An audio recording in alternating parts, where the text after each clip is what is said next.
continue to seek clarity on what happened on October the 20th, when power was cut from the Lekki tollgate and SARS police forces began spraying protesters gathering there with bullets.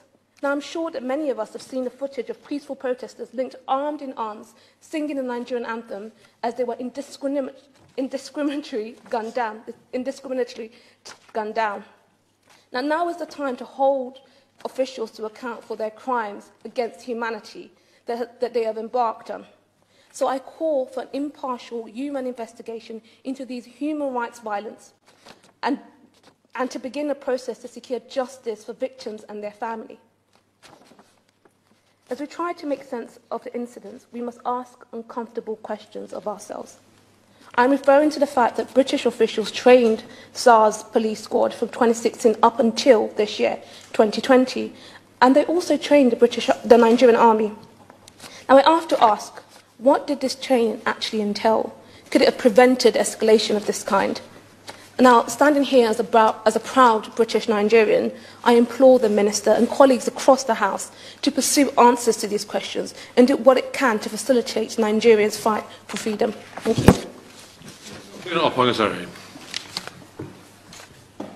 Thank you, Mr. Gray, for chairing this debate, and it's an honour to follow my honourable friend for Coventry and North West. I also like to thank the Honourable Member for Chipping Barnet for putting forward this debate in response to the petition which calls for sanctions against the Nigerian government and officials. It's a very timely debate that needs to be had. The atrocities that we have seen in Nigeria in recent months are understandably very concerning for my constituents. I know many of my constituents who have friends and relatives in Nigeria and want to see our government help ensure their safety. I firmly believe that we have an obligation to condemn violence and human rights abuses where we see them, which is why I have publicly condemned the violence that took place on the 20th of October when young people's rights to protest were tragically suppressed. In Erith and Thamesmead, 4,469 people have signed this petition that we are here to debate today. This is the highest amount of petitioners across the constituency seats. I have been contacted individually by dozens of people who want to see action to ensure that human rights are upheld in Nigeria. One constituent wrote to me to say recently that she watched a documentary on how Nigerian military opened fire on unharmed children who were happily and peacefully demonstrating and carrying Nigerian flags. Many were killed mercilessly. She said she cried and said to me, "This could have been anyone." My constituents are right in demanding we see long-term action. A statement of condemnation, like my colleagues have mentioned just now, is not enough. As a country which subscribes to international human rights law, we must be quicker to act to support those who are having their rights infringed upon them around the world. Accountability is the cornerstone of democracy, and I was pleased to see the Minister of Africa write to me to confirm that the UK government will continue to work with the Nigerian government and international and civil society partners in support of police reform. However, it is clear that suitable methods of accountability have not been implemented. It was just yesterday that the Nigerian military admitted that soldiers fired live bullets at anti-SARS protesters on October 20th. However, there is still no confirmation about the number of young protesters who have tragically lost their lives. According to Nigerian officials, 2 young people were killed in the shooting, but reports by Amnesty claim there are 10 lives that were lost. How can this be considered appropriate accountability if we cannot even reach a consensus on the amount of lives taken at Lekki Toll Plaza in Lagos in October?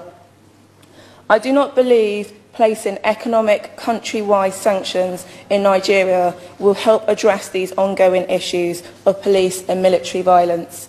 In the first instance, the UK government should be calling for an independent investigation into the allegations of misconduct by the Special Anti-Robbery Squad. Organisations like Amnesty International and Human Rights Watch, who have been following the abuses that have taken place in Nigeria for years, should be consulted in their evidence and collated alongside an independent investigation to form a judicial review.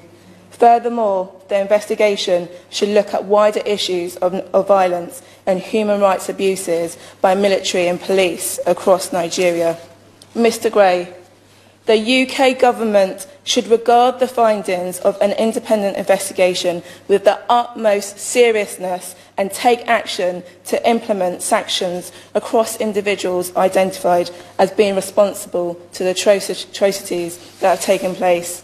They should also make appropriate adjustments to the overseas military security and justice assistance funding and training of any Nigerian military, security and policing organisations which may have committed violations in line with the government's own guidance to ensure OSJA funding meets our human rights obligations and our values. Mr Gray, this issue does not begin and end at Lekki Toll Plaza on October the 20th. There have been reports of violence by Special Anti-Robbery Squad since 2017, and there continue to be serious consequences as a result of protests which took place earlier this year. Young people have reported intimidation by the Nigerian government following protests, and as mentioned by a number of my colleagues, there have been reports of bank accounts frozen, social media banned, and people being detained in prison for their involvement in speaking out against police violence. These actions are unacceptable in democracy and claims of accountability for its wrongdoings. No action can replace the lives that have already been lost, but that does not mean that we cannot take action. I hope at the end of this debate we will get a commitment from the Minister that the UK will follow up their actions to hold officials in Nigeria responsible. Mr Gray, I finally want to take this opportunity to raise the case of Nigerian DJ and songwriter DJ Switch, who has had her life threatened for her role in speaking out against military and police violence. The prominence of young Nigerian females at the forefront of End SARS protests has highlighted the need for more action to taken to end violence against women and girls in Nigeria. Will the government take this opportunity to ensure that these actions in upholding human rights around the world extend to protecting women and girls against violence? Thank you, Mr Gray. Alan Smith. Thank you, Mr Gray. It's a pleasure to serve under your chairmanship and a pleasure also to take part in such a cross-party consensual discussion, and glad to hear some excellent contributions from honourable and right honourable members across the House this evening about events in Nigeria. I'd also add my warm congratulations to the right honourable member for Chipping Barnett on bringing this forward and the drafters of this petition. I'd above all else, though, commend the End SARS movement, which I think has done so much to shine a bright light on the corruption and oppressive practices of the regime in Lagos. And I've read the government's response to the petition carefully, and I have some concerns. Nigeria is not a far-off place of which we know nothing. The UK has clear links to this issue and clear links to Nigeria, both historically and going forward. We have influence, and we could use a lot more of it. Now, we do know that the UK did fund, did supply equipment, did train police and paramilitary forces, which we now know have been involved in abuses. At the very least, surely, we need an urgent review of the UK's involvement in those programmes, and I'd be glad of an undertaking from the Minister this evening that such a review is underway.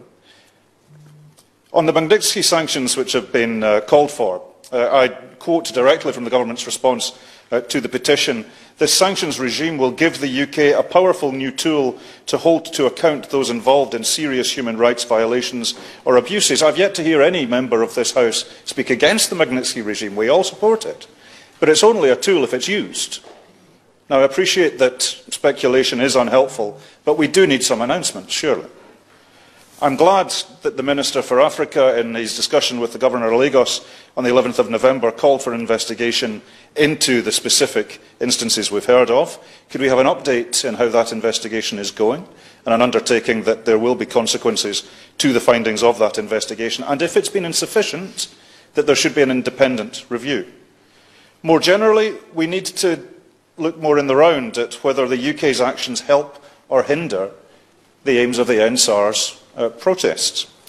Between 2015 and 2020, the UK licensed arms exports and riot control equipment to the tune of £43 million. So, at the very least, we should, pending a review of our actions and effect of the UK's foreign policy and trade policy within Nigeria, surely suspend arms exports to the country. Mr Gray, the End SARS regime, the End SARS movement, could be a new Arab Spring for Nigeria.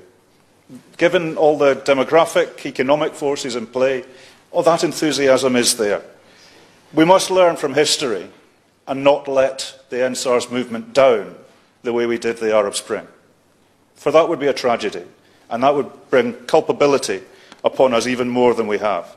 It's not just enough to express solidarity while aiding and abetting and arming and funding the oppressors. And the UK has a case to answer here. We need to look back into the consequences of our action and make sure that we do all we can to ensure accountability on the ground.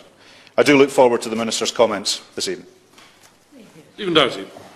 Well, thank you, Mr Gray. It's a pleasure to serve as your chairmanship as always, and I wanted to thank the Right Honourable Member for Chipping Barnett for introducing the petition today, and to all the members who've taken part for incredibly powerful and passionate contributions on such a crucial issue. Also thank the comments from the Chair of the Foreign Affairs Committee, but in particular my friend, the Chair of the Nigeria APPG, who has done so much work to speak out on these atrocities, not just when they happen, but long before that, in terms of the wider SARS movement and the brutality that they have been exposing. And we've heard incredibly powerful speeches today from the members from Lewisham East, West Ham, Coventry North West, Erith and Thamesmead, and indeed the SNP spokesperson. And I know that there are other colleagues, as was pointed out, who would have been here, Mr Gray, but have equally been speaking out very powerfully on these issues. And I too want to thank the over 200,000 individuals who have signed this petition and its creators, and that of course includes many significant signatures from the Nigerian diaspora here in the UK, but also all the others who share deep concerns about what is happening in Nigeria, and when it comes to wider human rights abuses around this world. This is not a country, Mr Gray, that will turn a blind eye when such atrocities are happening.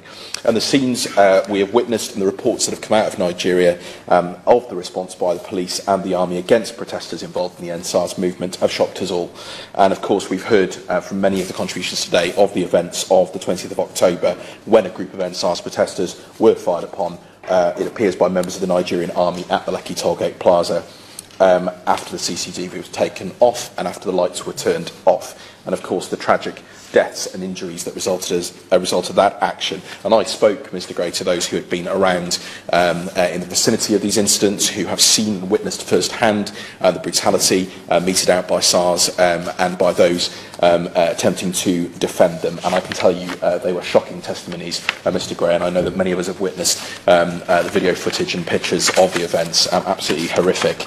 Now, despite the Nigerian army having denied it for over a month, it has been finally forced to admit at the judicial panel inquiry that soldiers were deployed to the Tollgate protest with both blank and live ammunition. And as many honourable members have pointed out, we still see some of those protesters still in detention today, and many others having financial restrictions and other actions taken against them. And I would be interested to know what assessment the Minister has made of the situation today with those who were involved in those protests.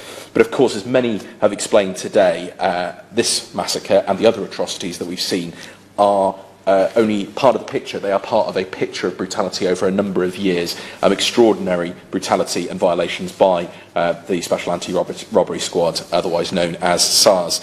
And the report from Amnesty International documented 82 cases of human rights violations between January 2017 and May 2020, including various methods of torture against detainees such as hanging, mock execution, beating, punching and kicking, burning with cigarettes, waterboarding, near asphyxiation with plastic bags, forcing victims into stressful bodily positions, and sexual violence and rape. It is a shocking record of behaviour.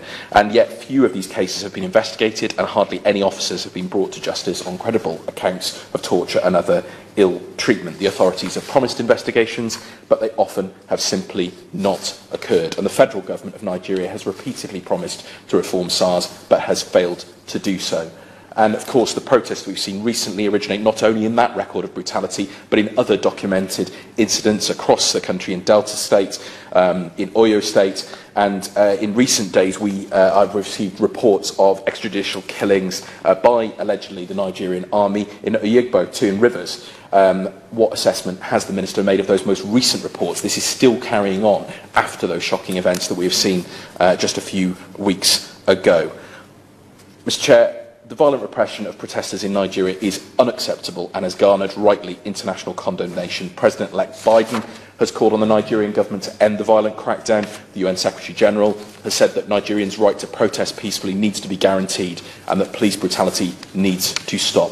And we in the official opposition absolutely agree with those sentiments. The violent crackdown on these protests must end, and there must be accountability for those responsible for such brutality and loss of life. The Leader of the Opposition, my honourable friend, the Shadow Foreign Secretary, have made it clear that the UK must act as a force for good in the world, and we must act in line with our international partners and multinational organisations, whether that's the UN, AU, the UN Human Rights Council and others, to encourage and strongly advocate for the end of this violence in Nigeria, to end police brutality in Nigeria, and crucially to call for independent investigations into these violations by Nigerian policing, security and military forces. Obviously, it would always be better if we had confidence in the systems of investigation within a country, within Nigeria, but the ongoing failures and the ongoing record of the government in dealing with SARS, I think, underpins why so many do not have faith in that process, and that is why independent investigations will be so crucial. Now, this petition specifically refers to sanctions, and Mr Gray, we in the official opposition welcomed the Foreign Secretary's establishment of a Magnitsky-style sanctions regime, which we had been calling for since 2018, to allow for targeted sanctions based on attacks on human rights and to enable us to target the wider network of perpetrators, including all of those who facilitate, incite, promote or support such crimes. And that, of course, extends beyond state officials to non-state actors as well. And the Foreign Secretary told us at the time in the House that these would be used to target, and I quote, those with blood on their hands. Well, it's clear, Mr Gray, that individuals do have blood on their hands in relation to the activities of SARS and these atrocities over the last few months. And given the allegations against members of SARS and the growing evidence of the atrocities that were committed, we would urge the UK government to use its full investigative capacity, including drawing on the evidence provided by independent human rights organisations in Nigeria and elsewhere, to identify individuals responsible for these atrocities and, if appropriate, designate them for sanctions under our Magnitsky regime. We cannot stand by in the face of such willful perpetration of human rights violations and killings, not least given our close political, economic and security relationship with Nigeria. We cannot be a disinterested or unconnected party. I want to turn, Mr Gray, to the UK's own role in relation to SARS, and we've heard this from a number of members in the debate so far. Despite initially denying it, the Minister for Africa has admitted that through the Conflict Stabilisation and Security Fund in Nigeria, SARS members were trained as part of the Nigeria policing programme, and that the UK government has been involved in training of members of SARS, despite that happening during a time when there were ongoing public, well-known allegations of extrajudicial executions, extortion, torture and rape by this unit.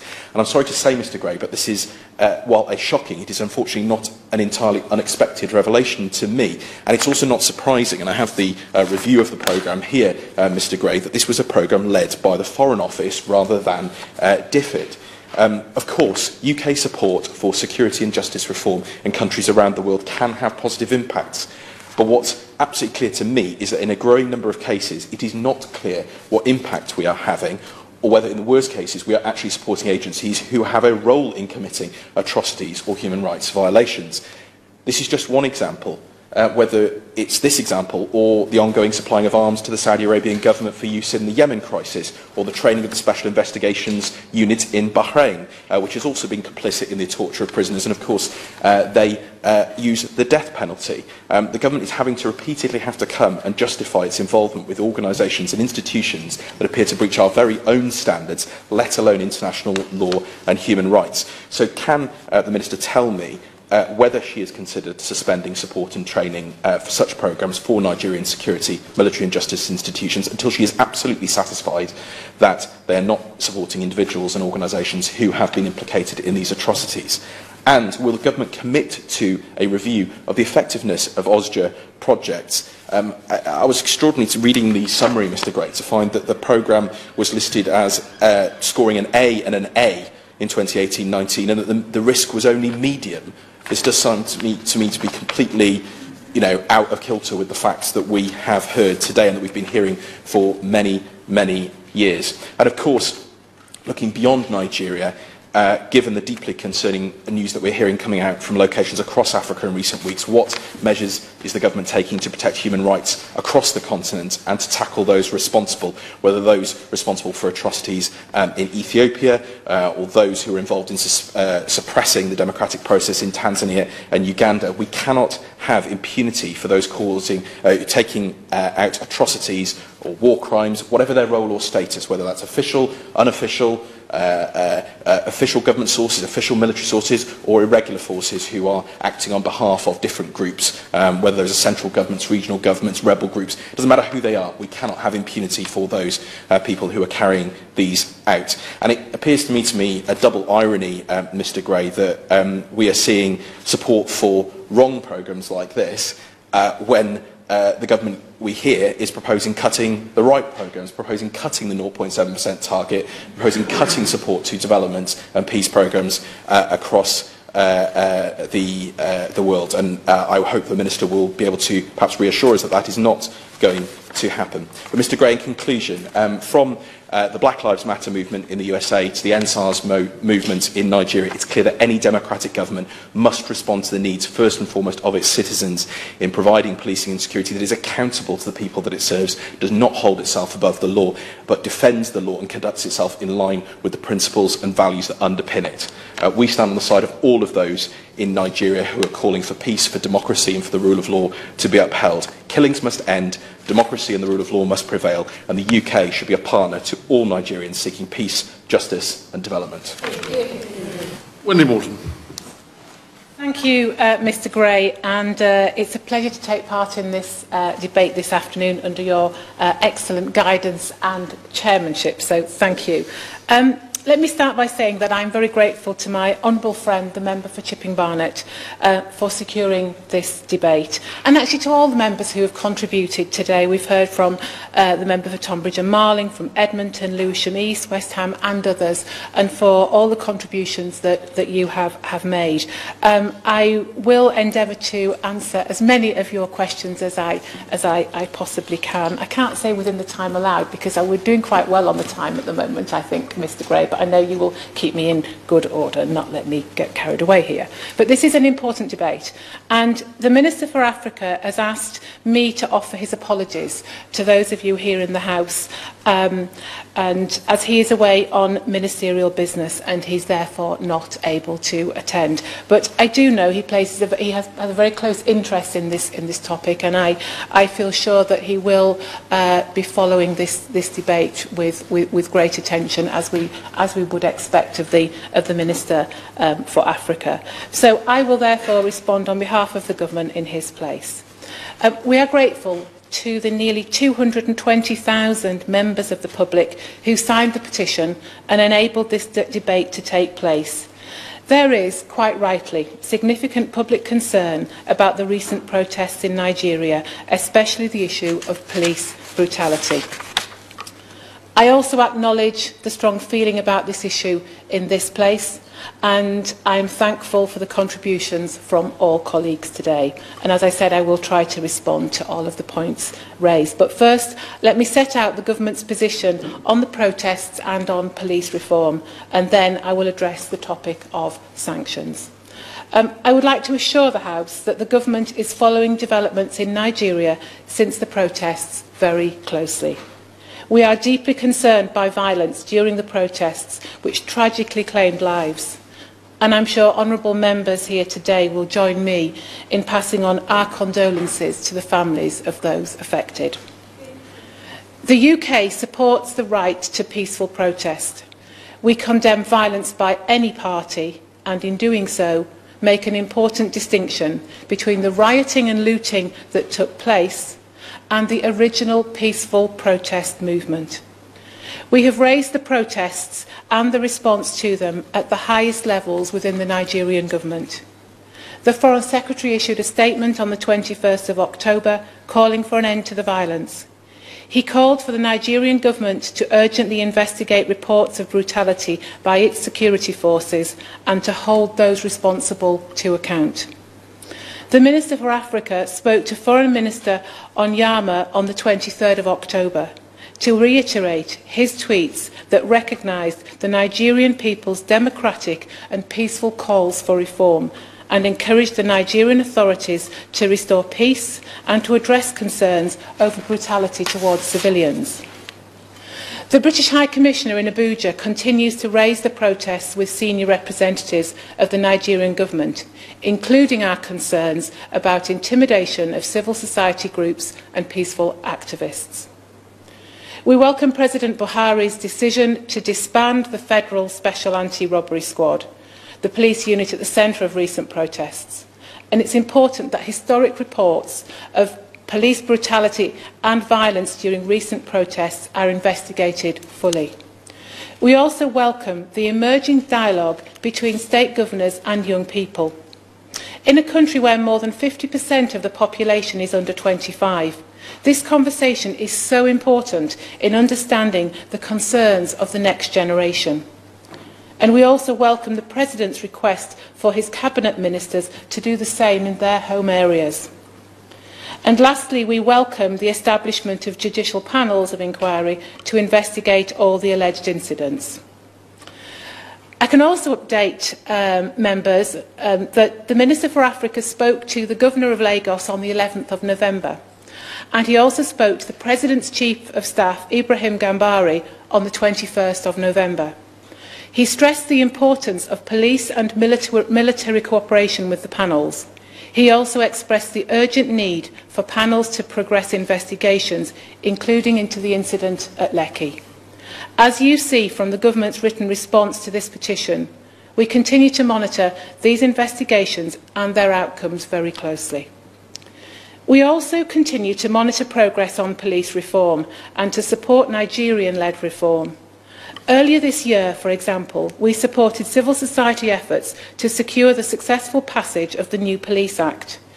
Implemented effectively, this Act will be an important step towards a more transparent and accountable police force. Turning now to sanctions, Mr Gray, I would like to set out the government's position on sanctions.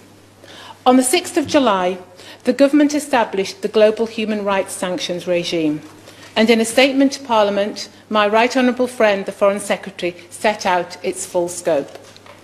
It gives the UK a powerful new tool to hold to account the perpetrators of serious human rights violations or abuses. It's a long-standing practice not to speculate on future sanctions designations, as to do so could reduce the impact of the designations. The sanctions regime complements our ongoing human rights activities around the world and demonstrates that this country's commitment to be a force for good. And we will continue to keep all evidence and potential listings under very close review. Before I come to my rounding off my conclusions, Mr Gray, though, I want to try and touch on a few more of the points that have been raised by honourable members today. Yes, of course. I'd say I'm very grateful to the Honourable Lady for being here this afternoon, and given that the Minister wasn't able, because of foreign travel, to be with us today. All of us have asked for sanctions. I think it would be courteous to the committee if the Minister for Africa wrote to us outlining the government's position on this and why we are not being assured this afternoon that sanctions will be happening. No doubt the Minister will have read End SARS. It's not actually in order for this group, this debate, to call for that letter. So it's perfectly sensible thing to ask for, and no doubt it may well occur, but the Minister is not required to answer the particular point. Thank you, Mr Gray. I'm grateful to the Honourable Lady for her friend, and as I said, I'm sure the Minister for Africa will be following this debate. I have a few more comments that I will make on sanctions, but I would like to just try and answer a few more of the other questions and say a little bit more on sanctions, if she will just bear with me. So, I wanted to just reiterate the point that, on sanctions, it is a long-standing practice not to speculate on our future sanctions, as this could reduce the impact of those very sanctions. Honourable members, Mr Gray, have mentioned and raised the issue of corruption, and I agree with honourable friends that tackling corruption in Nigeria is absolutely critical to the country's prosperity and security, and to reducing poverty and inequality. And work is underway to consider how a global corruption sanction regime could be added to the government's armoury. Members also raised the issue of intimidation, and I would like to just touch on that, because I think most members here today, or several members certainly, gave examples of intimidation that had been highlighted to them. And we are aware, Mr Gray, that some protesters have reported facing intimidation, and the British High Commissioner in Abuja continues to raise our concerns about intimidation of civil society groups and peaceful protesters with the Nigerian government. This does not build an environment for groups and protesters to come forward and really help build genuine accountability. But I can assure members that we are aware of that some protesters are facing intimidation. Members also raised the matter of UK aid. I think that was my honourable friend, the member for Chipping Barnet, and I would like to just say that and reassure her that no UK taxpayers' money goes directly to the Nigerian government. The UK provides assistance to Nigeria to meet immediate humanitarian needs and to address long-term structural issues. While I'm on the topic of aid, I know the honourable gentleman opposite does try to tempt me regarding the 0.7% commitment, but as I'm sure he would anticipate, I'm not going to speculate ahead of any spending review. Which I just wanted to ask her if she could elaborate. I mean, I appreciate that she's not the Minister for Africa. She'll be less familiar with these specific programmes. But I mean, it was very clear in the Minister's letter to us that the UK government was funding training programmes that directly involved SARS, despite the allegations. Does she not believe there's a problem here with our wider security and justice assistance programmes, including across the world, because we keep getting example after example after example where they're either being questioned about their impact, or worse still, that we're being implicated in some way in organisations that are not upholding our standards? Thank you. The honourable gentleman must have sort of preempted some more of my notes, because I am going to touch a little bit more on the SARS programme, and hopefully I can give him a bit more detail and as to the work that we're doing and what we are supporting. Before I come to that, just a quick note, because the Honourable Lady for Chipping Barnet also raised the point of the persecution of Christians, which again I know was another important topic, and just to reassure her that we made clear to the Nigerian authorities at the highest levels the importance of protecting civilians, including Christians, and human rights for all Nigerians. But I now come on to SARS and the Special Anti-Robbery Squad.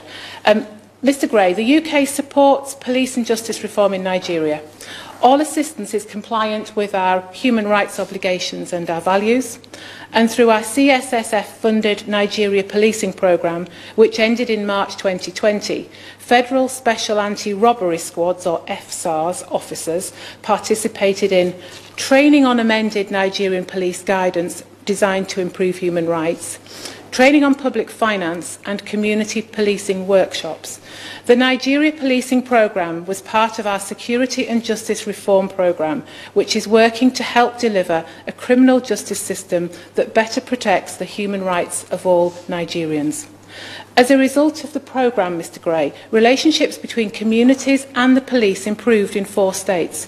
Trust was built, with communities and the police working together to resolve safety and security issues.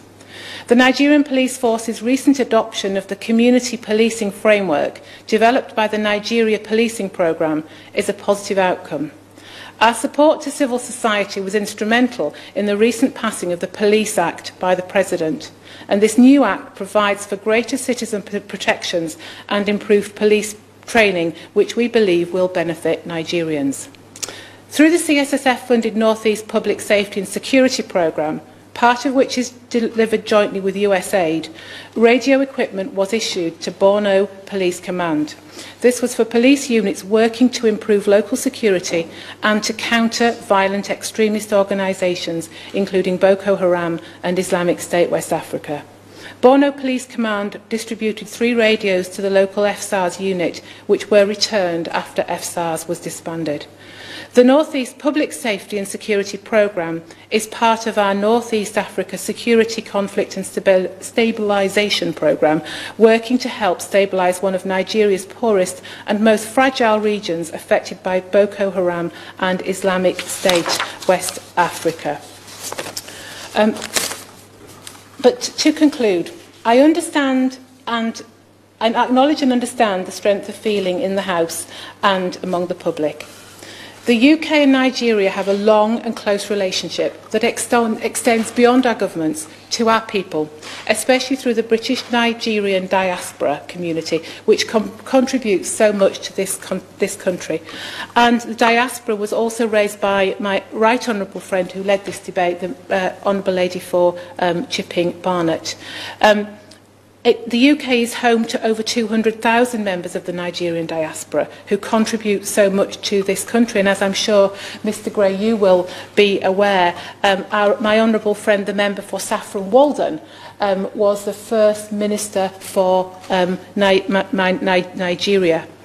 In terms of communications and engagement with the diaspora, on the 18th of November, the Minister for Africa led a virtual business roundtable with members of the Nigerian diaspora business community to better understand challenges to increasing trade and investment between the UK and Nigeria. And the roundtable was also joined by my honourable friend, the UK Trade Envoy to Nigeria, and the British Deputy High Commissioner in Lagos. And I know that the Honourable Lady raises, asks whether she could request a meeting with the Minister for Africa. It would be wrong of me perhaps to commit him to that, but I can certainly pass on her request, Mr Gray.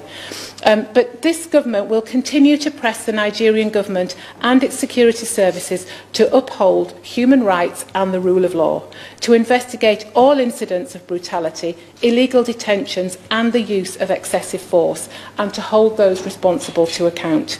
We will closely monitor the judicial panel of inquiries and continue to advocate for investigations into police brutality. The government will consider its options as the panel's work progresses.